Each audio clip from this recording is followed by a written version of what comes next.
త్రియేక దేవుని నామంలో ఇప్పుడుకి చేసినటువంటి మీ అందరికీ కూడా ప్రత్యేకమైన వందనాలు తెలియజేస్తూ ఉన్నాం.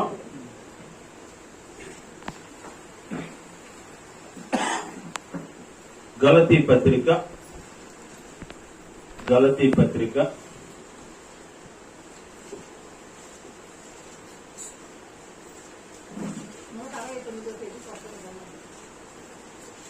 6వ అధ్యాయము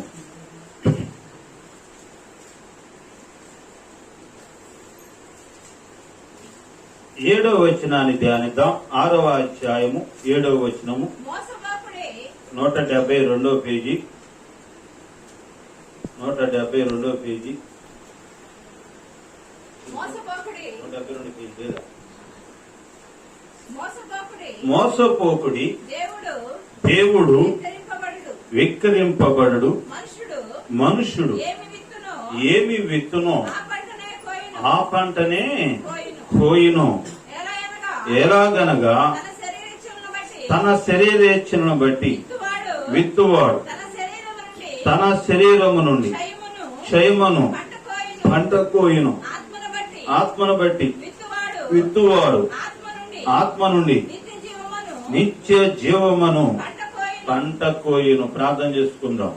స్తోత్రాలు నాన్న, స్తోత్రాల యాచారు అందరూ బట్టి నీకు స్తోత్రాలు నాన్న. మరి ఈ సమయంలో వాక్య ధ్యానంలోకి వెళ్తుండగా స్తోత్రం బిడ్డ కావాల్సిన జ్ఞానం మీరు దయచేయండి. నన్ను నీ శిరుస్వరం మరుగుపరచండి, నా నోట్లో నీ మాట ఉంచండి. నాతో మాతో మా అందరితో కూడా మీరు మాట్లాడండి. శబ్దయంత్రం ద్వారా ఎందరైతే వింటున్నారో వారి హృదయాలు కూడా మండటాన్ని చూపించండి. లైవ్ లో ఉన్నటువంటి బిడ్డలను కూడా మీరు దీవించి ఆశీర్వదించి కృపాసనికి కాకుండా మీరు ఏమైపోతారు.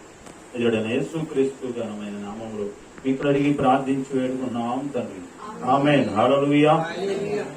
దేవుని వాక్యం సెలవిస్తుంది, మోసపోకుడి దేవుడు విక్రింపబడు, మనుషుడు ఏమి విత్తునో ఆ పంటనే కోయును అని దేవుని వాక్యం సెలవిస్తుంది.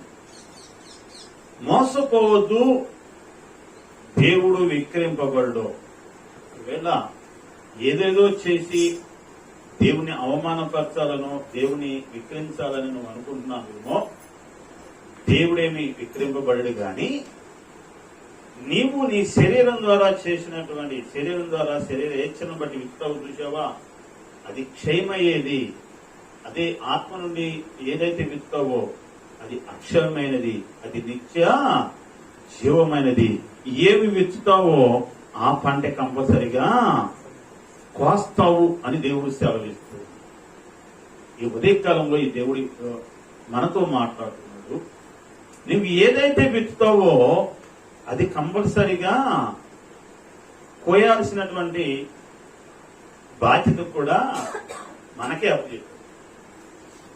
ఏది విత్తుతావో ఆ పంటే కంపల్సరీ కోస్తావు, అందులో ఏమాత్రం సందేహం అనేది లేదు. ఎందుకంటే దేవుడు యొక్క వాక్యము సత్యం. ప్రియా దేవుని బిడ్డలారా, బైబిల్లో రాయబడినటువంటి మాటల్లో ఆ మాటలు కనుక మనం జాగ్రత్తగా పరిశీలన చేసినట్లయితే యాకోబు యొక్క జీవితంలో మనందరికీ కూడా చాలా అనుభవంతో కూడినటువంటి మాటలు ఉంటాయి. యాకోబు ఇస్సాకు అంటాడు, యాకోబు తండ్రి అయిన ఇస్సాకు తన పెద్ద కుమారుడైనటువంటి ఏశావుతో, ఏశావు నా కుమారుడా, నా మరణ దినము నాకు తెలియదు, సమీపించే ఉన్నది, నాకు తెలియదు. కానీ నేను బ్రతికున్నప్పుడే నాకు కొంచెం వేటకెళ్ళి నువ్వు వేటాడి తీసుకుని అది మంచి రుచిగా ఉండి పెట్టు, నేను నిన్ను ఆశీర్వదిస్తాను. ఏమండి, ఇస్సాకు అంటున్నాడు, వృద్ధాప్యంలో మంద దృష్టి గలవాడై, అంటే చూపు కనబడదు కానీ తన కోరిక మాత్రము ఏంటంట, మంచి మంచి మాంసం తినాలి, బలమైన ఆహారం తినాలనేటటువంటి కోరిక అతనికి ఉంది. చూపు కనపడదు, వృద్ధాప్యంలోకి వచ్చాడు, మరణదినం ఎప్పుడు అతనికి కూడా సమీపించింది అంటాడు. కాబట్టి నా కుమారుడు ఏశావు అడవికి వెళ్ళి ఏదో ఒక దాన్ని వేటాడుకొని తీసుకొచ్చి నాకు వంటుండు, మంచి రుచికరమైంది అంటాడు. సార్ పాపం వెళ్తాడు ఏసావు. ఇస్సాకు భార్య అయిన రెబ్కా ఆ మాటలు విని అరే మొత్తం ఆశీర్వాదాలను ఆడికిపోయేటట్టుగా ఉన్నాయి అని చిన్న కుమారుడు అయినటువంటి యాకోబుతో అంటుంది, అరే అబ్బాయ, నానేమో అన్నకి చెప్పాడు, వేటాడుకొని తీసుకొచ్చి వండి పెట్టు, నాకు నేను ఆశీర్వదిస్తానన్నాడు, మరి అన్ని వాడికి వెళ్తారా, మరి నేను వండి పెడతాను, మన మందలో ఉన్నటువంటి ఒక మంచి గొర్రెను తీసుకురా, దాన్ని వండి పెడతాను, అది తీసుకెళ్లి నాన్నకి ఇవ్వంటే యాకోబు అంటాడు, అమ్మా అన్నకు నాకు చాలా తేడా ఉంది. అన్న స్వరం వేరు, నా స్వరం వేరు. అన్న శరీరం వేరు, నా శరీరం వేరు. నాన్న గుర్తుపెట్టాడనుకో శాపం వచ్చింది. నాన్న గారికి శపించాడంటే నేను నా బిడ్డలు అందరూ కూడా శాపగ్రస్తులు అవుతారమ్మా అంటే ఆ శాపం నా మీద కొడుతులు గాక, మీకేం కాదు పో, నేను చెప్తున్నాను కదా అని ఆ గొర్రె చర్మాన్ని తనకు కప్పేసి దేవుని బిడ్డరా ఆ వంట ఉండి యాకోబు ద్వారా తండ్రి దగ్గరికి పంపిస్తే స్వరమేమో చిన్న కుమారుడు లాగుంది, శరీరమేమో పెద్ద కుమారుడు లాగుంది. ఏంట్రా నాయన, స్వరం ఏమో యాకోబు లాగుంది, నాకేమో చూపు కనపడదు, శరీరం ఏమో తడుగుతుంటేనేమో ఏసావులాగే ఉంది, స్వరం మీద మార్పు కొందరంటే లేదే నాయన నేను ఏసావుని అంటాడు యాకోబు. అమ్మ చెబుతుంది, ఏం పర్లేదు, నాన్నకేం కనపడదు కదా, నాన్నకేం కనపడదు, అబద్ధాలు ఎడేసి ఏం పర్లేదు, నీకు డబ్బులు వస్తాయి, ఆశీర్వాదాలు వస్తాయి, గొప్పవాడు అవుతాం అని తల్లి ఏం నేర్పుతుంది తప్ప మనం ఏం నేర్పుతున్నాం? ఆ రోజు మన తల్లి అయినటువంటి రెబకా నేర్పిందే చెప్పాలి. ఇంట్లో ఉన్న బయట ఉన్న పిల్లలకి చెప్తాం, అమ్మ లేదని చెప్పు, నాన్న లేడని చెప్పు, అప్పుడు వాళ్ళ మీదకి వచ్చారనుకో ఇంట్లోనే ఉంటాం. కానీ పిల్లలకి అది ఏం చెప్పేద్దాం, అసలు మా నాన్నతో లేడండి. వాడికి ఏం నేర్పుతున్నాం మనం చెప్పాలి. మనం కలిగిందే వాళ్ళకు కూడా నేర్పిస్తున్నాం. దేవునికి విరోధమైనటువంటి మాటలు, విరోధమైన పనులు మనమే నేర్పిస్తున్నాం. యాకోబుకి తల్లి అంటుంది, ఏం పర్లేదు, నువ్వు వెళ్ళు, తండ్రిని ఏం చేయమంటుంది, మోసం చేసి నేర్పుతుంది పిల్లలకు తల్లి. తల్లి నేర్పాల్సినటువంటి మాటలేనంటారా అవి? తల్లి నేర్పాల్సినటువంటి పద్ధతి అదేనంటారా? ఇంకా మంచి గుణవతి అయిన భార్య, ఆమె ఎక్కడ కూడా మనం తప్పుపట్టే విషయంలో తప్పుపట్టడానికి వీల్లేదు. కానీ బిడ్డలకు నేర్పుతుంది. తండ్రి అన్నకు రావాల్సిన ఆశీర్వాదాలను తండ్రి దగ్గర నుంచి దొంగిలించడానికి మోసం చేసే మాటలు, అబద్ధాలతో కూడినటువంటి మాటలు తన కుమారుడికి నేర్పుతుంది. ఎవరండి? యాకోబు ఎవరు? ఏశావు ఎవరు? ఏశావు ఎవరే? పెంచుకుందా అయినా? పెంచుకుందా? లేదే. ఆమె గర్భంలో నుంచి వచ్చిన ఇరువురు బిడ్డలేవారు, తమల పిల్లలు వారు. ఆ తల్లి నవమాసాలు మోసి కన్నటువంటి బిడ్డలు ఆ తల్లికి ఇద్దరు కూడా రెండు కన్నులు లాంటి వారు. ఏ తల్లికైనా బిడ్డలు ఒక కన్ను బాగోకపోతే ఇంకొక కన్ను చూడగలుగుతామా? ఒక కన్ను కనుక ఏమైనా అయితే రెండో కంటితో అంత చూపు, అంత వెలుగు కనపడిద్ది అంటారా మనకు? అంటే రెండు కళ్ళు లాంటి బిడ్డలు ఒకడు పోయినా పర్లేదు కానీ ఇంకోటి బాగుంటే చాలు అనుకోవడం, అది తల్లి యొక్క బాధ్యతేనంటారా? అటు ఊపుతున్నావు, ఇటు ఊపుతున్నావు, చెప్పాలి. ఏదో ఒకటి కరెక్ట్ కావాలి. తల్లి ఆ బాధ్యత ఏ కుమారుడిని కూడా తక్కువగా చేసి చూడకూడదు. ఒక కుమారుడు ఒక రకంగా, ఒక కుమారుడు ఒక రకంగా చూడటం అది తల్లిగా నీకు మంచిది కాదు, తండ్రిగా నీకు మంచిది కాదు. కానీ ఏసేవ ఆలోచన ఏంటంటే పెద్ద కుమారుడికి జ్యేష్ఠతకు హక్కు ఉంటుంది కాబట్టి వాడికి కొంచెం ఎక్కువేయాలి కాబట్టి మన పంపకాల్లో కూడా మనం కూడా ఏం చేస్తామంటే పెద్ద కుమారుడికి ఎంతో కొంత మన పంపకాల్లో కొంచెం ఎక్కువ వేస్తాం. ఎందుకంటే పెద్ద కుమారుడు అని జ్యేష్ఠకు హక్కు ఇస్తాం కొంత. ఏసేవు కూడా అదే, ఇస్సాకు కూడా అదే ఆలోచన చేస్తున్నాడు. ఏంటంటే పెద్ద కుమారుడికి రావాల్సిన ఆశీర్వాదాలు తండ్రిగా నేను కంపల్సరీగా పెద్ద కుమారుడికి ఇవ్వాలి అని.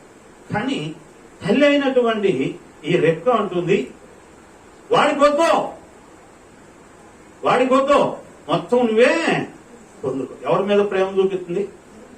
చిన్న కుమారుడి మీద తన ప్రేమను కుమ్మరిస్తుంది. ఇదేనంటారా తల్లి అలాగే తండ్రిగా మనం చూపించాల్సిన ప్రేమ? ఒక కుమారుని ఒక రకంగా, మరొక కుమారుని మరో రకంగా చూపించడం అది తల్లిగా మనకు మంచిదంటారా? చెప్పాలి. ఏమ్మా, కుమారుని ఒక రకంగా చూస్తాం, కుమార్తెను ఒక రకంగా చూస్తాం, పెద్ద కొడుకును ఒక రకంగా చూస్తాం, చిన్న కొడుకును ఒక రకంగా చూస్తాం. అది తల్లిగా నీకు మంచిది. నవమాసాలు ఇద్దరిని కూడా అలాగే కన్నావు, అలాగే పెంచావు కూడా. మంచిగా పెంచావు, ఇద్దరిని ఒకే రకంగా పెంచావు, ఇద్దరిని ఒకే రకంగా కష్టపడ్డావు, వేదన చెందావు, బాధపడ్డావు. కానీ వాళ్ళ మీద ప్రేమ చూపించేటప్పుడు స్వార్థం, వారి మీద ప్రేమ చూపించేటప్పుడు ఎక్కడో ఏదో ద్వేషమో లేకపోతే ప్రేమో ఏదో కానీ చాలా తేడా వ్యత్యాసాన్ని మనం చూపిస్తూ ఉంటాం. అది మంచిది కాదు. ఇది ఆ యొక్క రెబ్కా తన చిన్న కుమారుడి విషయంలో అంతగా ప్రేమ చూపించింది, కానీ పెద్ద కుమారుడేమో ఇక్కడ అంటాడు, తండ్రి దగ్గర అన్నకు రావాల్సిన ఆశీర్వాదాలు మొత్తము తమ్ముడైన యాకోబు పొందుకొని అన్నను మోసం చేశాడు, తండ్రిని కూడా మోసం చేశాడు. ఏమండి, తండ్రిని మోసం చేస్తున్నాడు. ఈ రోజు తండ్రిని మోసం చేసిన యాకోబు తల్లిని మోసం చేయడం అంటారా? చేయడా? నేర్పింది నువ్వే కదా, నేర్పింది నువ్వే. అక్కడ ఆలోచన చేస్తే అన్నకు రావాల్సిన ఆశీర్వాదాలు మొత్తము యాకోబు పొందుకున్నాడు, తమ్ముడు పొందుకున్నాడు. ప్రియ దేవుని బిడ్డారా, ఈరోజు ఈ మాటలుంటున్న ప్రియ దేవుని బిడ్డారా, ఈరోజు లేరంటారా తల్లిదండ్రులు మోసం చేసి ఆస్తులు రాయించుకునే బిడ్డలు? చెప్పాలి. వృద్ధాప్యలోకి వచ్చినప్పుడు వారు కలిగినటువంటి భాగంలో తల్లిదండ్రులు కూడా తెలియకుండానే బిడ్డలు రాయించుకున్న బిడ్డలు లేరంటారా? లోకంలో ఉంటారు. ఎందుకనంటే వాళ్ళ తల్లిదండ్రులు కూడా అంతకుముందు అలాగే చేసి ఉంటారు. చేయకపోతే వీళ్ళు చేయరు, వీళ్ళు నేర్పింది వాళ్ళ తర్వాత బిడ్డలు కూడా వస్తుంది. ఎక్కడికి పోవాలా? యాకోబు అన్నను మోసం చేశాడు. అలాగే కనుదృష్టి మంద దృష్టి కలిగినటువంటి చూపు కోల్పోయిన తండ్రిని మోసం చేసి తన మామ దగ్గరికి వెళ్ళిపోయాడు. వెళ్ళిపోతే మామ ఏం చేశాడో తెలుసా? తన జీతాన్ని 10 మార్లు మార్చేసి మోసం చేశాడు. నీకు ఎంత ఇస్తాను రా అంటాడు, ఇచ్చేట ఆయనకేమో నీకు ఇప్పుడు కాదు కానీ మన తర్వాత ఇస్తారుకోండి. అలా 10 సార్లు మోసం చేశాడు. ఆ తర్వాత చిన్న కుమార్తెని ఇస్తానని చెప్పి యాకోబుకు మామ ఎవరు చేశాడు? పెద్ద కుమార్తెని చేశాడు. ఇక్కడ యాకోబేమో తన తండ్రిని మోసం చేసి అన్నకు రావాల్సిన ఆశీర్వాదాలు మొత్తాన్ని కూడా తన తీసుకుని తన మామ దగ్గరికి వెళ్ళిపోతే, అక్కడ మామేమో అల్లుడిగా చేసుకోవడం కొరకు 10 సార్లు జీతం మార్చాడు మోసం చేసి యాకోబుని, అల్లుడిని. చిన్న కుమార్తెనిచ్చి చేస్తాను నీకు అని చెప్పి పెద్ద కుమార్తెనిచ్చి మోసం చేశాడు మామ. ఎక్కడికి పోతుంది చెప్పండి? పోయిద్దా? తరాల వరకు అది అలాగే ఉంటుంది. గుర్తుపెట్టుకో. ఈరోజు ఒకవేళ నువ్వు మోసం చేస్తే, మోసం చేశాను కదా, సంపాదించాను కదా, దాచిపెట్టుకున్నాను కదా అనుకుంటే రేపు వడ్డీతో కూడా చెల్లించే పరిస్థితి దేవుడు తీసుకొస్తాడనే విషయాన్ని గ్రహించాలి. యాకోబు మామ దగ్గరే మోసుకోవాలా? మోసం చేసిన తండ్రి నన్ను అననే గాని మామ దగ్గర ఒక్కడే దగ్గరే మోసుకోవాలా? తన కుమారులు వచ్చి తండ్రి ఒకసారి ఈ గొడవ చూడు, ఈ బట్టలు నువ్వు ప్రేమిస్తున్నా కుమారుడు ఏమో చూడు. ఏమండి, ఏమని అంట? వాళ్ళే పరాయి వారికి అమ్మేసి ఆ యొక్క గొర్రెను చంపి దాని రక్తంలో ముంచేసి ఈ బట్టల్ని వాడి యోసేపు బట్టల్ని ఏం చేశారంట? తండ్రి దగ్గర తీసుకొచ్చి ఏయో చంపేసి ఈ కుమారుడిని ఒకసారి ఈ బట్టలు చూడు, నీ కుమారుడేమో నువ్వు బాగా ప్రేమిస్తున్నావే ఆడేమో చూడు అని తండ్రిని కూడా మోసం చేసేది బిడ్డలు. ఒక్కసారి మోసం చేశాడు కానీ యాకోబు పదే మామ దగ్గర మోసపోయాడు. అలాగే తన కుమారుల చేతులు కూడా మోసపోయాడు. ఈ మాట వింటున్నా ప్రియా దేవుని బిడ్డలారా, నీ బ్రతుకంతా కూడా మోసమేమో, నీ జీవితం అంతా కూడా మోసమేమో, జాగ్రత్త, ఒకరోజు నువ్వు కూడా మోసపోతావో.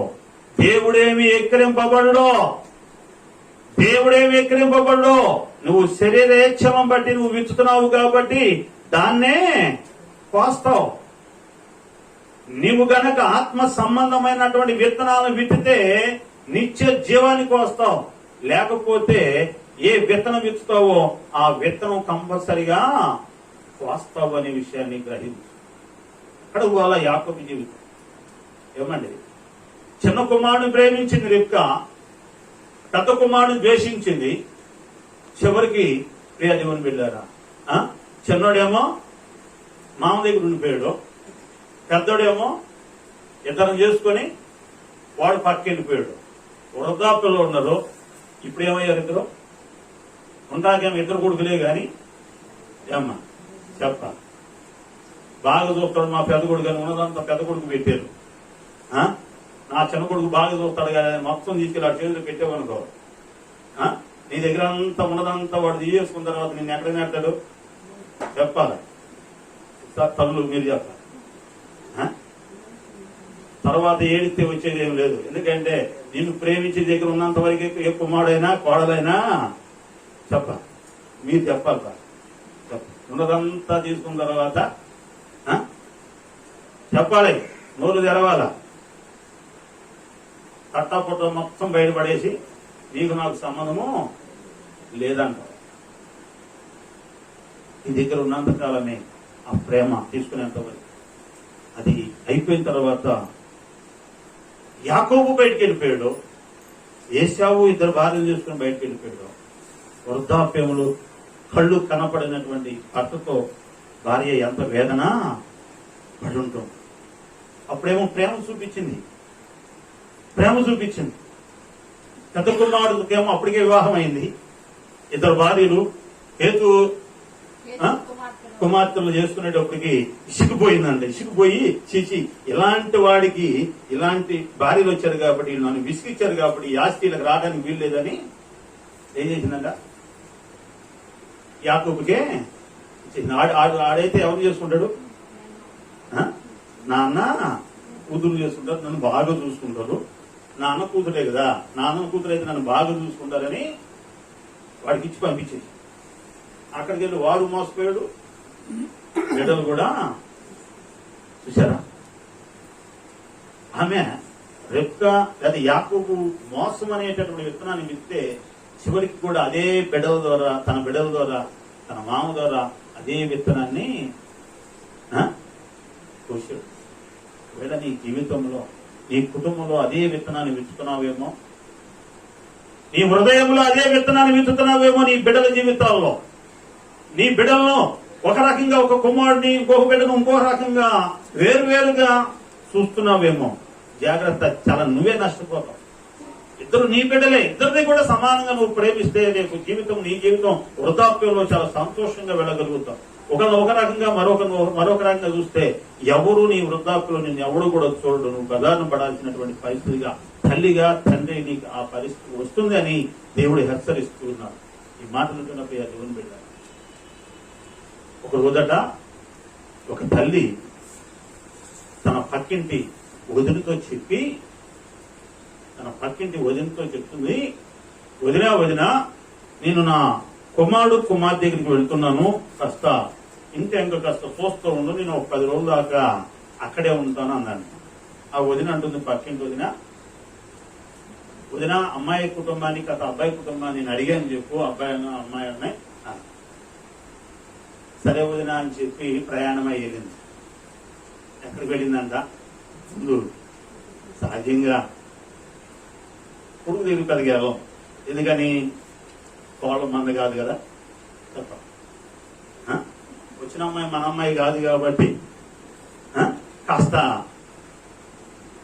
ఎక్కడో మూల ఉండేది. కోళ్ళ మంద కాదు కాబట్టి సహజంగా కొంచెం ద్వేషం అనేది ఆడవాళ్ళలో చెప్పాలి కదా, నోరు తిరగబట్టి ఉండేది. ఏం లేకుండా మీ మీద పెద్ద పవిత్రులని మా కోళ్ళని పెద్ద నెత్తి మీద కూర్చోబెట్టుకుంటాం అనుకోవడం నేనైతే అనుకోను. సహజంగా ఏ ఇంట్లో అయినా ఉండేది. కోడలు కాబట్టి అది మన అమ్మాయి కాదు కాబట్టి కొంచెం ఎడంగా ఉంచుతాం, ముందు కూతురు కన్న కూతురు కాబట్టి కూతురు దగ్గరికి వెళ్ళింది. అమ్మాయి అప్పటికే నెల్లు వచ్చి ఉంది. భర్తతో అత్త వెళ్ళేటప్పటికి భార్యకు అల్లుడు ఏం చేస్తున్నాడు, ఆ భర్త తీయిస్తున్నాడు. అత్త వెళ్ళింది. అమ్మమ్మ రా అంటుంది. మనసం మీద అమ్మాయి గారు మనసం మీద కూర్చొని ఉంది. అమ్మాయి మనసం మీద కూర్చొని ఉంది. తీయిస్తున్నాడు అయ్యగారు. చూసుకుంది, నవ్వుకుంది. అమ్మాయి మొత్తానికి పర్ల బాగానే తన భర్తను దగ్గరికి ఇలా వేసుకుంది. పర్లేదు, మొత్తానికి నా అల్లుడు మా అమ్మాయి మాటే అన్నాడు. ఓకే ఓకే అని నా లోరు ఉంది. నా లోరు చక్కగా అబ్బాయి బ్రష్ ఎత్తున్నాడు, మనసు మీద కడుక్కుంటుంది. టిఫన్ ఎత్తున్నాడు, టిఫన్ కూడా ఆడే తింటుంది. మనసు మీద దిగుతాను, బెడ్ రెస్ట్ కదా. అమ్మాయికి నెల్లు డాక్టర్ గారు చెప్పాడు, నువ్వు మాత్రం అడుగు వేసి అడుగు తీసి అడుగేయడానికి వీల్లేదని చెప్పాడు. అందుకే అన్ని మంచం మీదే. స్నానం చేయడానికి మాత్రం బాత్రూంలోకి వెళ్తుంటే, ఏమండి నేను స్నానం చేస్తాను ఉందని చెప్పి నీళ్లు తీసుకెళ్లి అయ్యగారు బకెట్ తీసుకెళ్లి పాపం దొడ్లో పెట్టి అమ్మగారిని పట్టుకొని తీసుకెళ్లి దొడ్లో పెట్టాడు. స్నానం చేసింది, మళ్ళీ గట్టిగా పట్టుకొని తీసుకొని జాగ్రత్తగా అడుగులో వేసుకొని మంచం మీద కూర్చోబెట్టి ఆమె నవ్వుకుంది. నా రోజు నా అల్లుడు ఎంత బంగారం, నా కూతురు కాపాడు ఎంత బాగుంది. దొరికితే ఇలాంటి అల్లుడే దొరకాలి. నేను చాలా అదృష్టవంతుడు, నా కుమార్తె చాలా ధనురాలు అని 4 రోజులు సంతోషపడింది. అమ్మ నేను వెళ్తున్నాను రా అంది. వెళ్ళింది. ఎక్కడికి? ఇక తర్వాత కొడుకు ఇంటికి వెళ్ళాలి. ఎందుకంటే ఇక్కడ చూసింది బాగుంది, చక్కగా అన్ని కూడా నీళ్లు కానించి, బ్రష్ కానించి, టిఫిన్ కానించి, మొత్తం టీ కానించి అన్ని కూడా మా అమ్మాయికి మంచం మీద పెడుతున్నాడు. మా అమ్మాయి కాపురం బంగారం లాంటి అల్లుడు భర్త దొరికాడు నాకు. మా అమ్మాయికి బంగారం లాంటి భర్త దొరికాడు, నాకు బంగారం లాంటి అల్లుడు దొరికాడు. ఇక చాలు, నాకు ఇకేం అవసరం లేదు అని చెప్పి ఎక్కడికి వెళ్ళిందంట? కొడుకింటికి. ఆమె కూడా నెల్లే, కోడలు కూడా నీళ్లు పోసుకుంది. ఆమె కూడా నెల్లే. ఇప్పుడు ఈమె కూడా డాక్టర్ గారు చెప్పాడు, అదే అమ్మ నువ్వు బెడ్ రెస్ట్ తీసుకోవాలన్నాడు. ఆమె కూడా మనసం మీద కింద కాళ్ళు పెడతల్లా. కరెక్ట్గా ఇంటి వాకిటి దగ్గరికి వెళ్ళింది అత్తగారు. ఇంట్లోకి వెళ్తుంది. అబ్బాయి కొడుకు ఇంట్లోకి వెళ్ళబోతుంది. యగోశ్వ గారు కొడుకు ఇంట్లోకి వెళ్ళబోతుంది. అప్పుడే అబ్బాయి గారు కొడుకు ఏం చేస్తున్నాడు, భార్యకి టీ ఇస్తున్నాడు. ఈమె వాకిట్లో అడుగు పెట్టకముందే భార్యకు టీ ఇస్తునేటప్పటికి ఈమెకి అరికాల నుంచి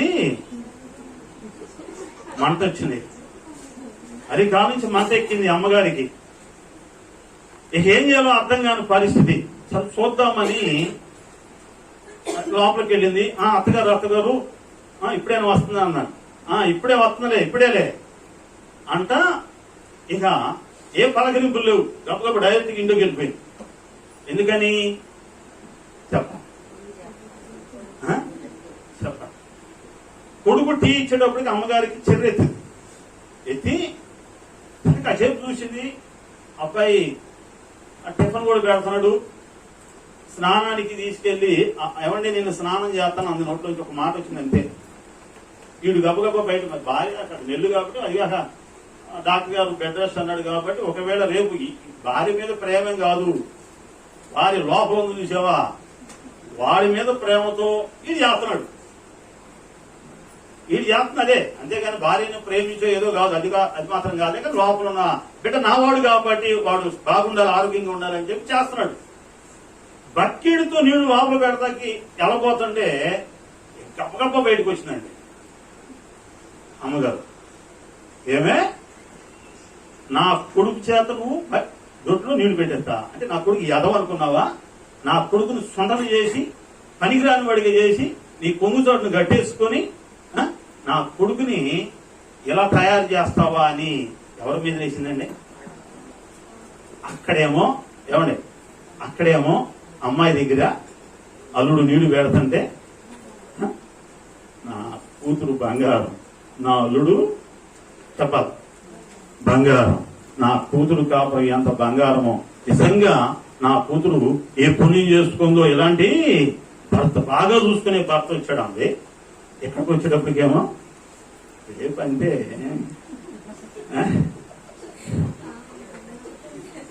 ప్రియాదేవుని వెళ్ళారా? ఎక్కడికి వచ్చేటప్పటికే కోడలు కదా, మన అమ్మాయి కాదుగా. మన అమ్మాయి కాదు.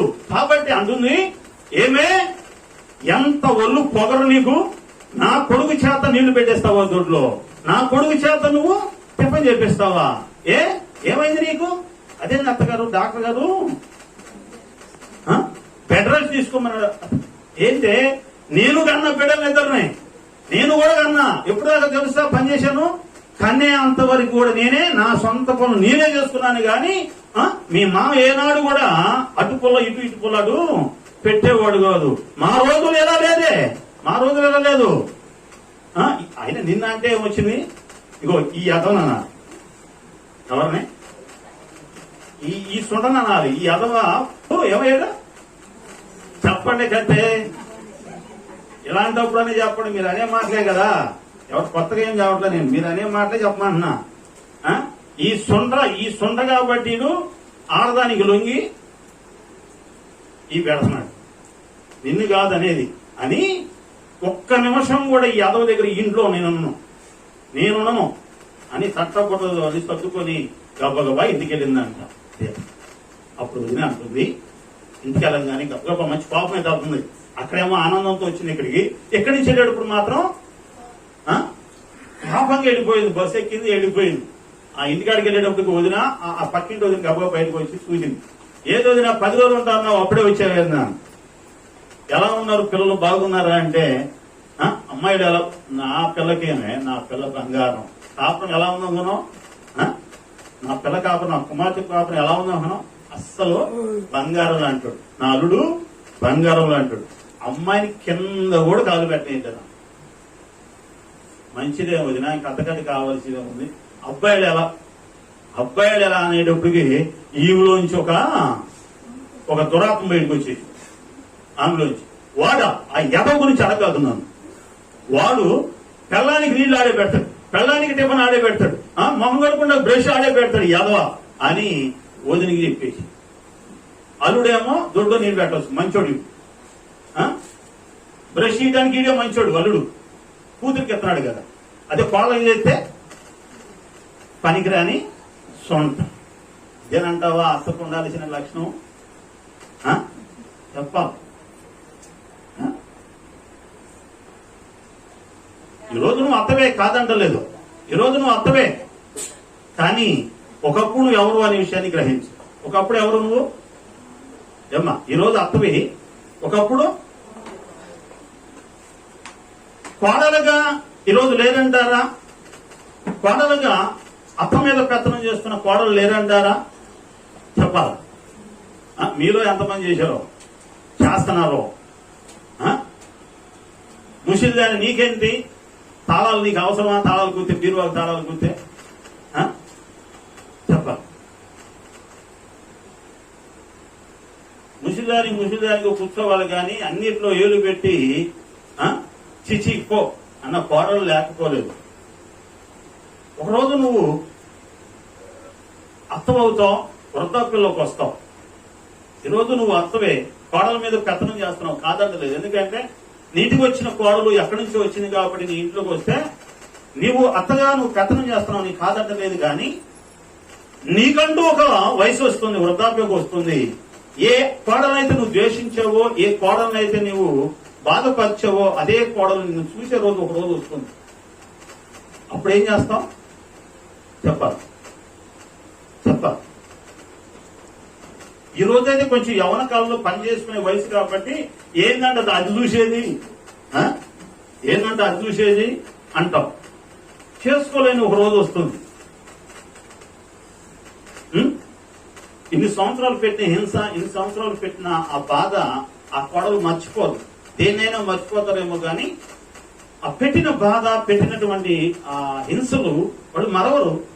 ఆ టైంలో వృద్ధాప్యలోకి వచ్చి పని చేసుకోలేని పరిస్థితుల్లో ఒక మొదలు పెట్టన్నా కూడా పెట్టలేనటువంటి పరిస్థితికి వాడు ఇచ్చేస్తారు. ఆ తర్వాత ఎంతగా నా కోడలు నన్ను చూడలేదు అన్నా కోడలు అది కాదు. నయోమి రూతు వలే నీ కోడల్ని కూతురులాగా చూసుకుంది నయోమి.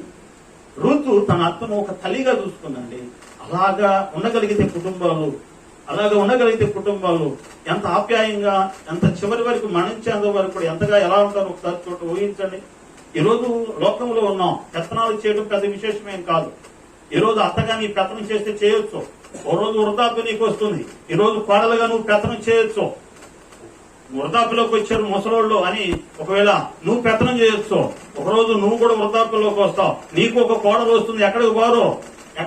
ఈ రోజు కోడలు కదా, ఇంటి పెత్తనం నేను చేస్తున్నానని ఇంట్లో వాళ్ళందరి మీద నీ ఇష్టం వచ్చినట్టు పెత్తనం చేస్తే ఒక రోజు వస్తుంది, నువ్వు కూడా నీ మీద పెత్తనం చేసే కోడలు వస్తుంది. ఆ కోడలు నిన్ను ఎక్కడ కూర్చోబెట్టాలో అక్కడ కూర్చోబెడుతుంది. ఆ తర్వాత ఏడ్చిన ప్రయోజనమేమి ఉండదు. అలా కాదు, ఇంటికి ఇల్లాలు ఎంత దీపమో ఇంటికి వస్తున్న కోడలు కూడా అంతే దీపం. నువ్వే పెద్ద దీపం అనుకుంటే కుదరదు. నీ ఇంటికి వచ్చే కోడలు కూడా ఆ ఇంటికి దీపమే. ఆ ఇంటికి ఆశీర్వాదం. నువ్వు ఎంత ఆశీర్వాదకరంగా ఉన్నావో రాబోయే కోడలు, వస్తున్న కోడలు కూడా, వచ్చిన కోడలు కూడా అలాంటి ఆశీర్వాదకరమైన వ్యక్తిగా మార్చబడాలి. ఇంట్లో ఎంత సంతోషం ఎక్కడ ఉంటుందంటే అత్తాకోడల మధ్య ప్రేమ ఎప్పుడైతే పెరుగుతుందో అప్పుడు ఆ ఇల్లు సంతోషంగా ఉంటుంది. జాగ్రత్త. నీ అత్తను ఈరోజు నువ్వు తల్లిగా చూడగలిగితే రేపు నీ ఇంటికి రాబోతున్న కోడలు కూడా నిన్ను ఎలా చూస్తుంది చెప్ప. మనసు ఎడ పెట్టండి. మొత్తం మాకే ఇసిరేసాడు అనుకోకూడదు, వద్దొద్దు. ఎందుకంటే అది రేపు భవిష్యత్తు గురించి దేవుడు మాట్లాడుతున్నాడు. ఈరోజు నీ అత్తను తల్లిగా చూస్తే రేపు నీ రాబోతున్న నీ కోడలు కూడా నిన్ను ఎలా చూస్తుందంట చెప్పాలి. తల్లిగానే చూస్తుంది. ఏమి ఇక్కడ విచ్చుతావో రేపు అదే కంపల్సరీ పోస్తాం. ఈరోజు పెత్తనం చేస్తే రేపు నీ మీద పెత్తనం చేసి ఆమె వచ్చింది. ఎక్కడ వాదో ఈ రోజు గయ్యాలతనంగా ఇంట్లో నువ్వు కనుక పెత్తనం చేస్తే రేపు నీకు మించిన ఆమె వచ్చింది. అంత తేలికేం బాగు, దేవుడేం వదలడు నిన్ను. అర్థమైందా? ఈ రోజు నువ్వు గయ్యాలతనంతో పెత్తనం చేస్తే రేపు నిన్ను మించి డబుల్ మించి వస్తుంది ఆమె అమ్మగారు. ఎవడు ఆపలేడు ఆమెను. నువ్వు వెళ్తామో లేదా ఆమె నిన్ను పంపించడమో ఏదో ఒకటి జరిగింది. అంత తేలికేమి జాగ్రత్త. ఎందుకంటే ఇక్కడ ఏమి విచ్చుతావో ఆ పంట కంపల్సరిగా నువ్వు కోస్తావని దేవుడు సెలవిస్తున్నా. ఈ మాటలు వింటున్న ప్రియ దేవుని బిడ్డలారా, జాగ్రత్త. అత్త కోడల మధ్యలో ఎలాంటి కూడా ద్వేషాలు విద్వేషాలతో కూడినటువంటి మాటలు కాకుండా తల్లిగా లేదా కోడలుగా, కోడలను కూతురుగా, అత్తను తల్లిగా నువ్వు గనక చూడగలిగితే ఆ కుటుంబంలో సంతోషము సమాధానము వర్ధిల్లుతున్నదని దేవుని వాక్యం సెలవిస్తుంది. అదే దావీదు జీవితాన్ని కనుక ఒకసారి మనం జ్ఞాపకం చేసుకుంటే దావీదు జీవితంలో దావీదు ఎంత హృదయానుసారుడు, దేవునికి ప్రేమ కలిగిన వాడు, ప్రార్థనాపరుడు, యథార్థవంతుడు, న్యాయవంతుడు దావీదు. ఏమంటే రాజారావు అలాంటి దావీదు ఆ రాజ్యంలో ఉన్న ఒక స్త్రీ స్నానం చేస్తూ ఉన్నప్పుడు చూశాడు, ఆమెను మోహించాడు, ఆమెతో పాపం చేశాడు. ఏమండి? ఆమెతో పాపం చేశాడు. పరాయి పురుషుని భార్య, ముట్టడానికి కూడా వీల్లేదు, చూడటానికి కూడా మోహంతో చూడటానికే వీల్లేదు. అలాంటి పరిస్థితుల్లో దావీదు పరాయి పురుషుని భార్యతో పాపం చేస్తే దేవుడేమీ ఊరుకోలేదండి. ఎవరు? దావీదు. దేవుని హృదయానుసారం, దేవునికి ఇష్టమైన వ్యక్తి అతను. అలాంటి ఇష్టమైన వ్యక్తిని కూడా విడిచిపెట్టలేదు.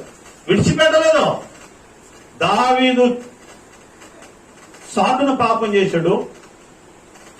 దావీదు బెత్షెబ యొక్క భర్త లేదా ఒక నీతిమంతుడైనటువంటి సేవకుడైన ఊరియాను చంపించాడు దావీదు. దైవమ్మ ఇది లైవ్ లో వెళ్తుంది. ఊరియాను చంపించాడు. అలాగే ఊరియా భార్యను పాడు చేశాడు. అతను చనిపోయాడు, ఈమె గర్భవతి. చూడండి, దావీదు దేవునికి ఇష్టమైన వ్యక్తి కదా, ఏముంది క్షమిస్తాడులే అనుకుంటాం మనం. ఆ శిక్ష ఏమో ఉన్నదిలే, నేను చేసిన పాపానికి శిక్ష ఏమో ఉన్నదిలే అనుకుంటాం. దావీదును విడిచిపెట్టలేదు దేవుడు. దేవునికి ఇష్టమైన వ్యక్తి, రోజుకు 3 మార్లు ప్రార్థన చేసిన వాడు, దేవునికి 7 మార్లు స్తుతించినటువంటి వ్యక్తి దావీదు. గొర్రెలు కాసుకునేవాడిని తీసుకొచ్చి రాజుగా చేశాడు రాజ్యం మీద, ఇశ్రాయేలు రాజ్యం మీద. చేస్తే నీ ఇష్టమేనా? దేవుడు నేను తీసుకొచ్చి రాజుగా చేశాడు కదా, దేవుడిని నేను స్తుతిస్తున్నాను కదా, దేవుడిని నేను ప్రార్థన చేస్తున్నాను కదా, దేవుడు నన్ను కాదనలే అని తన ఇష్టానుసారంగా నడిస్తే ఎవరిని విడిచిపెట్టడు దేవుడు. నిన్ను విడిచిపెట్టడు, నన్ను విడిచిపెట్టడు, ఎవరిని విడిచిపెట్టడు. దావీదు అందడి వాడిని విడిచిపెట్టలేదు, శిక్షిస్తానన్నాడు. దావీదు చాటును పాపం చేస్తే దావీదు ఉపపత్నితో దావీదు కుమారుడైన అబ్షలోము ప్రజలందరూ చూస్తుండగా మేడగది మీద ఏం చేశాడంట? వాడు చేశాడు. అందరూ చూస్తున్నారు, ప్రజలందరూ కూడా. దావీదేమో ఊరియా భార్యతో చాటుగా పాపం చేశాడు. దేవుడు అంటాడు, నీవు చాటుగా చేశావు, కానీ ప్రజలందరూ చూస్తుండగా నీ బిడ్డలు నీ భార్యలను అందరూ చూస్తుండగా, నువ్వు చేసింది చాటుగా చేసావు గాని ప్రజలందరూ చూస్తుండగా నీ బిడ్డల చేత నీ వారిని నేను పాడు చేయించుకుంటున్నాను. అంత తేలికే ఎవరిని వదలడు, దావీదుని వదల. ఏ పాటి ఎవరు? మనం చేసిన పాపానికి శిక్ష దావీదు జీవితంలో కళ్ళెదుట కనపడింది. తన కుమారుడైనటువంటి అబ్షలోము దావీదు ఉపపత్నితో పాపం చేసాడు. దావీదు బెత్షెబా భర్త అయిన ఊరియాను ఎవరికి తెలియకుండా చంపించాడు యుద్ధ భూమిలో. అదే దావీదు కుమారుడైన ఆమ్నోను ఏమండి ఎవరు చంపారు? దావీదు కుమారుడైన ఆమ్నోను తన తమ్ముడైనటువంటి అబ్షలోమే చంపేశాడు. దావీదు పాపం చేశాడు బెత్షెబాతో కనపడకుండా. తన దావీదు కుమారుడైన ఆమ్నోను తన సొంత చెల్లెలైన తామారుతో పాపం చేశాడు. ఎక్కడికి పోతుంది? తల్లిదండ్రుల దోషం 3-4 తరాల వరకు అది ఉంటుందంట. బైబిల్ సెలవిస్తుంది, తల్లిదండ్రుల దోషం 3-4 తరాల వరకు ఉంటుంది. దావీదేమో ఊరియా భార్య అయిన బెత్షెబాతో పాపం చేస్తే దావీదు కుమారుడైన ఆమ్నోను దావీదు కుమారుడైనటువంటి లేదా దావీదు కుమార్తె అయినటువంటి తామారే, తన సొంత చెల్లెలు తామారు చెల్లెలతోనే పాపం చేశాడు. చూసారా? అక్కడ దావీదు వ్యభిచారం అనేటటువంటి పాపాన్ని విత్తాడు. కుమారులు కూడా అదే పంట కోశారు. ఎక్కడికి పోలా? జాగ్రత్త, జాగ్రత్త. ఈరోజు విత్తే విత్తనము ఏయో కోద్దాం అనుకుంటామేమో, ఏం కొయ్యు, అయ్యే విత్తనం కోస్తావు కంపల్సరిగా. ఆ పంటే కోస్తావు. వేసిన విత్తనం ఏదో అదే కంపల్సరిగా కోస్తావని దేవుడు సెలవిస్తున్నాడు. ఈ మాట వింటున్నప్పుడు దేవుని బిడ్డలారా, దావీదు జీవితం అలాగే జరిగింది. సేమ్ తను చేసిన పాపం తన బిడ్డలు చేశారు. తను చేసిన దాన్ని బిడ్డలు విడవకుండా వాళ్ళు కూడా చేశారు. అదే అంటాడు అబ్రహాముతో దేవుడు అంటాడు, అబ్రహమా నీవు ఆ దేశంలోకి వెళ్ళొద్దు, కరువు వచ్చింది కదా ఆ దేశానికి వెళ్ళొద్దు అంటే, వెళ్ళొద్దన్న దేశానికి వెళ్ళాడు. భార్య ఏమో అప్పటికే ఆమెకు 60-65 సంవత్సరాల వయసు. ఎంత వయసు? ఎంత చెప్పాలి? సుమారు 65 సంవత్సరాలు ఉంటుంది. అబ్రహాం భార్య అయిన శారా. రాజు చూశాడు ఎవరిని? అబ్రహాం భార్య అయిన శారాని చూశాడు. ముందుగానే చెబుతున్నాడు అబ్రహాం తన భార్యతో, ఏమే నువ్వేమో ఏ వయసు? 65 సంవత్సరాల వయసులో చాలా అందంగా ఉన్నావు, చాలా చక్కగా సౌందర్యంగా ఉన్నావు. ఈ ప్రజలేమో మంచోడు కాదు. ఏమో నిన్ను గనక ఎవడన్నా నీ అందాన్ని చూసి, నీ మీద ఉన్నటువంటి నీ సౌందర్యాన్ని చూసి ఒకవేళ నన్ను చంపుతారేమో, కాబట్టి భార్య అని చెప్పొద్దు, నా భార్య అని ఎక్కడ చెప్పొద్దు, నా చెల్లెలు అని చెప్పి అబ్రహాము అక్కడ తన భార్యకి ఒక అబద్ధం చెప్తాడు. తన భార్యకి చెప్పడమే కాదు, అక్కడ ఉన్న వారికి చెప్తాడు, రాజుతో వాళ్ళందరితో, ఎవరయ్యా ఈమె నీ అమ్మటే ఉంది అని అంటే ఆమె నా చెల్లెలు అని చెప్తాడు. 65 సంవత్సరాల వయసులో ఆ రాజు, ఫరో రాజు ఈమెను తీసుకుని వెళ్తాడు. ఎవరిని? అబ్రహాం భార్య. కానీ చెల్లి అని చెప్పాడు కాబట్టి భార్య అయితే అంటుకోవడానికి వీల్లేదు, ముట్టడానికి వీల్లేదు, చూడటానికి కూడా వీల్లేదు. చెల్లెలు కాబట్టి రాజుకు పదవేం లేదు కాబట్టి ఏం చేసినా ఏం మాట్లాడినా చెల్లుతుంది కాబట్టి ఆమెను తీసుకొని రండిరా అన్నాడు. కానీ దేవుడు ఆమెను ముట్టని లేదు. అబ్రహాము తన భార్యను పట్టుకుని ఈమె నా చెల్లెలు అని అబద్ధమాడి అక్కడ తప్పించుకున్నాం అనుకున్నాం. మరొకసారికి వచ్చి ఎడారిలో కూడా అదే పరిస్థితి అబ్రాహాంకి ఎదురైంది. అబీమెలెకు దగ్గర ప్రియా దేవుని బిడ్డలారా అదే పరిస్థితి ఎదురైంది. అక్కడ కూడా ఏం చెప్తున్నాడు, ఈమె నా చెల్లెలు అని. ఆయన కూడా తీసుకుని పోయాడు. ఎవరిని? ఏమండి 65 సంవత్సరాలండి. 65 సంవత్సరాల వయసులో ఎలా కనపడుతుంది వాళ్ళకి? శారా గారు బైబిల్ అంటుంది సౌందర్యవతి అంటాను. 65 సంవత్సరాలు అంటే సహజంగా ముసలు అయిపోయి మొహాలంతా కూడా ముడతలు పడతాయి. కానీ ఈమెకు మాత్రం ముడతలు లేవు. ఇప్పుడు రాసుకునే క్రీములు లేవులే అక్కడ ఆ రోజుల్లో.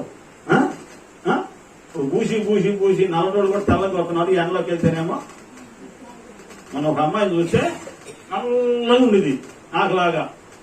కానీ ఏం పూసిందో ఏమో తెల్లగా వచ్చేసింది. అమ్మాయి ఏం పూసావురా అట్లున్నావంటే ఏదో క్రీమ్ చెప్పింది. అన్న వదిన కూడా ఇయ్యని.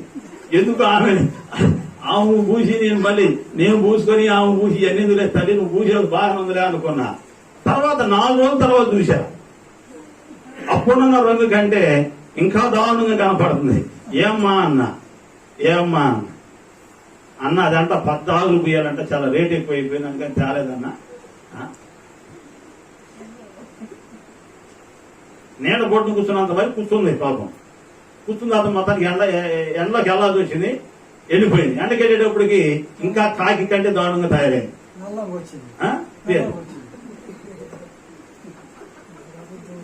కానీ శారా ఏం పూయలేదు. ఆ కాలంలో క్రీములు ఏమీ లేవు. కానీ దేవుడిచ్చిన సౌందర్యం, ఆ సౌందర్యం 65 సంవత్సరాల వయసులో కూడా 65 సంవత్సరాల వయసులో కూడా ఎంత అందంగా ఉందంటే ఇతరులు ఆకర్షించే విధంగా అంత అందంగా దేవుడు ఆమెను అలా చేశాడు. 65 సంవత్సరాల వయసులో కూడా అంత సౌందర్యంగా ఉంది అని బైబిల్ సెలవిస్తుంది. పరాయి పురుషుడు ఆకర్షించే అంతగా అంత సౌందర్యవతి. కానీ ఆమెలో ఆ గుణాలు లేవు. ఇతరులను ఆకర్షించుకోవాలని గుణం ఆమెలో లేదు, కానీ పైన కనపడుతున్న సౌందర్యం అంత చక్కగా ఉందట. కానీ వాళ్ళు ఆకర్షించి తీసుకుని వెళితే దేవుడు మాట్లాడున్నాడు, అబీమెలెకు ఎవరిని తీసుకొచ్చావు అనుకున్నావు అని ఎవరు అనుకున్నావే? ఒక ప్రవక్త భార్యరా బాబు. ఆ ప్రవక్త కనుక ప్రార్థన చేస్తే ఇక్కడ నువ్వు చచ్చూరుకుంటావు. నువ్వు కాదు, నీ రాజ్యంలో అందరూ కూడా తెల్లారి వాడికి శవాలై కూర్చుంటారు అని చెప్పి తీసుకెళ్లి మర్యాదగా తీసుకెళ్లి ఆమెను భర్తకప్పు చెప్పు అన్నాడు. తెల్లారి వాడికి దండం పెట్టుకుని ఆమెకు ఒక నమస్కారం పెట్టి ఆమెతో అంటాడు, అమ్మా నా చెల్లె. ఎవరిని? ఆ రాత్రి పొదువుక ముందేమో దాన్ని తీసుకురారా అన్నాడు.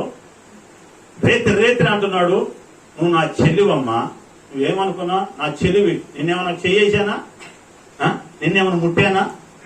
ఈ మాట నీ భర్తతో చెప్పు, ఈ మాట నీ దేవునితో చెప్పు. రాత్రి నీ దేవుడు కనపడి నాతో మాట్లాడుతున్నాడు. ఆమె పరాయి పురుషుని భార్య. ఎక్కడ ఏమాత్రమైనా నువ్వు చేయేసావా? నువ్వే కాదు, నీ ఇంటి వాళ్ళే కాదు, నీ రాజ్యంలో ఉన్న వారు ఎవరు కూడా బ్రతకరు. అతను ప్రార్థన చేశాడు, ఎందుకు పనికిరో? అతను ఒక ప్రవక్త. అతను ప్రార్థన చేస్తే సమస్తము జరుగుతాయి. కాబట్టి తీసుకెళ్లి ఆయన చేతుల్లో పెట్టిరా అన్న. తెల్లారి బడికి అబ్రాహాం దగ్గరికి వెళ్ళి నీకు ఒక నమస్కారము, ఎందుకు నాతో అబద్ధం ఆడావు అని రాత్రి నీ దేవుడు నాతో మాట్లాడి నిజంగా నన్ను పాపం చేయకుండా అడ్డుపడ్డాడయ్యా. ఇదే కనుక నేను ఏదన్నా చేయాలని పాపం చేసినట్లయితే ఈరోజు నా కుటుంబం మీదకును నా రాజ్యం మీదకి గొప్ప కీడు వచ్చింది. ఆ రోజు అబద్ధం ఆడింది ఎవరంట? అబ్రాహాం. తర్వాత పాపం అబ్రాహాం కుమారుడు ఇస్సాకు కూడా అదే పరిస్థితికి వచ్చాడు. గెరాల్లోకి అదే ప్రాంతంలో నివసించడానికి వస్తే అత్త కంటే మించింది సౌందర్యానికి కోడలు. అత్త సౌందర్యం కంటే కూడా కోడలు ఇంకా అందగట్టారు. ఆమె వయసు కూడా సుమారు అంతే ఉంటుంది, దగ్గరగా అంతే ఉంటుంది. ఆమె కూడా సౌందర్యంగా ఉండేటప్పటికి గెరారు దేశంలో ఫిలిస్తీన్ దేశంలోకి వచ్చి ఇస్సాకు అంటాడు, ఏమే నువ్వు చూస్తేనేమో అట్లుండవు, నేను చూస్తేనేమో ముసలోడిని. ఒకవేళ ఈ దేశ ప్రజలు నిన్ను తీసుకుని వెళ్తా ముందు నన్ను చంపుతారేమో, నువ్వు నా చెల్లె నువ్వే చెప్పు అని అబద్ధం ఆడమని ఆయనే పాపం బతిలాడి అబద్ధం ఆడించు. ఈవిని కూడా తీసుకుపోయారు. ఆ రాత్రి మరలా దేవుడు ఇదయ్యి తీసుకొచ్చి అక్కడ ఆ వయసులో కూడా వాడు మంచి సౌందర్యం ఏం పోయలేదు, కానీ దేవుడే ఆ సౌందర్యాన్ని ఎందుకు వచ్చిందంటారు? ఆ సౌందర్యం వారిలో ఉన్న ప్రవర్తన, వారిలో ఉన్న గుణాన్ని బట్టి వారి శరీరం మార్చదు. అంత సౌందర్యంగా ఉన్నారు. అబ్రహాము ఈమె నా చెల్లెలు అని అబద్ధం ఆడితే అప్పుడే అక్కడే ఉండుంటాడుగా కొడుకు కూడా. ఓహో, ఒకవేళ రేపు నాకు పెళ్ళయి నా భార్య కూడా ఇలాగే అందంగా ఉంటే నేను కూడా ఒకవేళ నా భార్యను కూడా చెల్లెలు అని చెప్పాలనుకొని ఎప్పటి నుంచి ప్రిపేర్ అయి ఉంటాడు ఇస్సాకు? చెప్ప అబద్ధాలు ఆడి ఉన్నాడు కదా. ఇని నుండి ఇస్సాకు కూడా బాగా నేర్చుకుని ఉన్నాడు. బాగా నానేం చెప్పలేదు, కానీ నాన్న మాట్లాడేటప్పుడు ఈయన ఉంటాడు బాగా అనుభవంతో ఇస్సాకు కూడా నా చెల్లెలు అని చెప్పి అనమని అబద్ధం ఎక్కడికి పోద్ది? ఈరోజు నువ్వు అబద్ధాలు ఆడితే రేపు నువ్వు కంపల్సరీగా దాన్నే చేయాల్సినటువంటి పరిస్థితి. చాలా ఉంది, ఏం పర్లేదే. నా మాటలు ముగిస్తున్నాను. సౌలు రాజైన సౌలు తన దగ్గర ఉన్నటువంటి దావీదును అనేక మార్లు చంపటానికి ఏం చేశాడట? ఈటెతో అనేక సార్లు చంపడానికి ఈటెను విసిరాడు కూడా. అనేక సార్లు ప్రయత్నం చేశాడు. తన అల్లుడైన దావీదును చంపడానికి ఈటిని విసిరాడు. అవేటి అతను దేవుడు దావీదును తప్పించుకుంటూ వచ్చాడు. అనేక మార్లు చంపాలని ప్రయత్నం చేస్తే సౌలు చంపాలి, దావీదును చంపాలి. సౌలు అనేక సార్లు ప్రయత్నం చేస్తే ఏ ఈటితో చంపాలనుకున్నాడో అదే ఈటి మీద పడి సౌలు ఏమయ్యాడు? ఏమ్మా, ఈటితో దావీదును చంపాలి, ఇదే ఈటితో చంపాలని చివరికి ఈటి మీద పడి ఆత్మహత్య చేసుకుని సౌలు చనిపోయాడు. జాగ్రత్త, నీ నోటి నుంచి వచ్చే ఆ మాట ఏదో, ఏ ఆలోచన చేసి ఏం చేయాలనుకుంటున్నావో అది మంచిదైతే నీ మీదకి ఏమైనా తిరిగి రాదు, కానీ కీడు చేయాలనుకుంటే తిరిగి అది నీ మీదకే వస్తుందనే విషయాన్ని నువ్వు గ్రహించు.